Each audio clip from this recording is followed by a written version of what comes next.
Praise lord అందరికీ యేసయ్య అతి పరిశుద్ధ నామంలో మరి మీ అందరికి వందనాలండి. యేసయ్య ఎవరి యొద్ద నివసిస్తాడు అని ఒకసారి మనం చర్చించుకుందాం.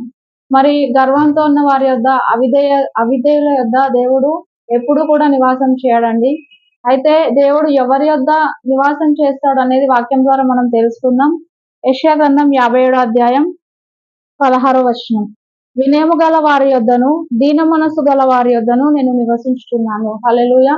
వినయం మన జీవితంలో వినయం ఉన్నట్లయితే, దీన మనసు మనం కలిగి ఉన్నట్లయితే దేవుడు మన యొద్ద నివసిస్తానని ఈ యొక్క వాక్యం ద్వారా తెలియపరుస్తున్నాడు.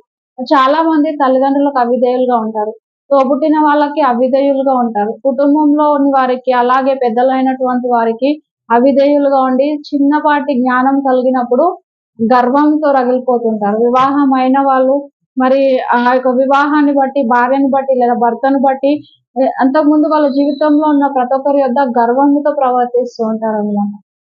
అయితే మరి ఇలాంటి వారి యొద్ద దేవుడు ఉండడు. వినయము గల వారి యొద్ద, దీన మనస్సు ఎవరైతే కలిగి ఉంటారో వారి యొద్ద నేను నివసించుతున్నానని వాక్యం ద్వారా తెలియపరుస్తున్నాడు. కాబట్టి ఎవరైనా కూడా మనలో ఇలాంటి ఆలోచనలు కలిగి ఉన్నట్లయితే, గర్వము ఒకవేళ మనల్ని నిలబడి చేస్తుందా, ఒకవేళ అహంకారము లేదా మరి పెద్దలకు ఎదురు తిరిగే తత్వం మన యొద్ద ఉన్నదా, వాటిని అన్నిటిని కూడా మనం పరిశీలించుకొని వాటన్నిటిని మన జీవితంలో నుండి తొలగించుకున్నట్లయితే దేవుడు మనతో నివాసం చేస్తాడు. మరి మనతో దేవుడు నివాసం చేసినంత కంటే కృప ఇంకా అధికంగా ఏముంటుంది చెప్పండి. దేవుడు మనతో ఉంటే మనకు కావాల్సినవన్నీ ఇస్తాడు. మన జీవితంలో సంతోషం, సమాధానం మనం ప్రతిరోజు అనుభవిస్తాం. కాబట్టి ఒకవేళ ఇలాంటివి అవిధేయత కానీ మరి గర్వము కానీ మీ జీవితంలో వెళ్తున్నట్లయితే వీటన్నింటినీ తీసుకొని ప్రభుకి విధేయులుగా ఉండవలసిందిగా ప్రభు పేరిట మనవి చేస్తున్నాను. ఒకవేళ ఇలాంటివన్నీ కూడా మీరు సరి చేసుకున్నట్లయితే మరి దేవుని యొక్క ప్రతి దీవెన మిమ్మల్ని, మీ కుటుంబాలని ఏలును గాక. ప్రతి దీవెన దేవుడు మీ కుటుంబాలని